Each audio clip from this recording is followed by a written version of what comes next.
Wait ఏంటి ఇంత పెరిగిపోయాను అనుకుంటున్నారా? సో ఈ వెయిట్ని కంపల్సరీగా మనం రెడ్యూస్ చేయాలి. సో దీని తాలూకా చర్యలు అనేవి తీసుకోవాలి తప్పకుండా.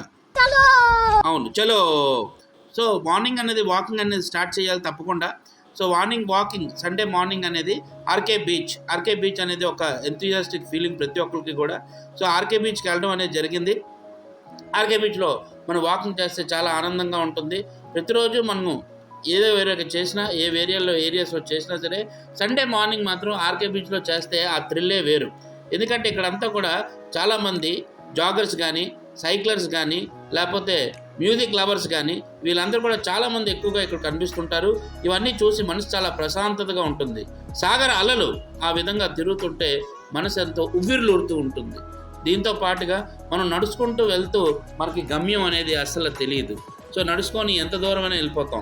సో ఇలాగా ఈ మొత్తం డిస్టెన్స్ అన్నీ కవర్ చేసుకుంటూ వెళ్తూ సో మొత్తం డిస్టెన్స్ అంతా కూడా కవర్ చేయడం అనేది జరిగింది. ఈ డిస్టెన్స్ అంతా కవర్ చేస్తుండగా మనకి అలసట అనేది అస్సలు రాదు. ఎందుకంటే అక్కడ నడుస్తున్న మనుషులతో పాటు మనం కూడా నడవాలి, మన గమ్యాన్ని సాధించాలి అని ఒక చిన్న ఆందోళన అనేది మనసులో ఉంటుంది.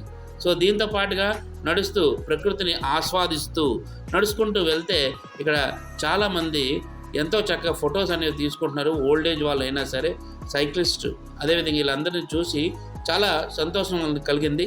దాంతోపాటు నడుస్తూ వెళ్తుంటే మనకు ఒక కొత్త ఉద్దేశం అనేది స్టార్ట్ అవుతుంది. దాంతోపాటుగా మనం ఏరియాకి మొత్తం అంతా రీచ్ అయిపోయిన తర్వాత మళ్ళీ ఇక్కడ నుంచి తిరుగు ప్రయాణం అనేది స్టార్ట్ చేసి మళ్ళీ మనం మన గమ్యం ఆర్కే బీచ్ రిటర్న్ అనేది వెళ్ళి, ఎందుకంటే వాకింగ్ అనేది మనకి 6 to 7 ఇక్కడ బ్యాన్ చేస్తారు కాబట్టి వెహికల్స్ ఏవి అలా ఉండవు. సో ఇక్కడే మన వెహికల్ అనేది పెట్టుకొని అక్కడి నుంచి వాకింగ్ అనేది చేస్తాం. సో మీరు ఎవరైనా సరే ఆర్కే బీచ్కి వచ్చిన సండే తప్పకుండా కామెంట్ రూపంలో మాత్రం కంప్లైంట్ చేయండి. యూట్యూబ్ ఛానల్ సబ్స్క్రైబ్ చేయండి.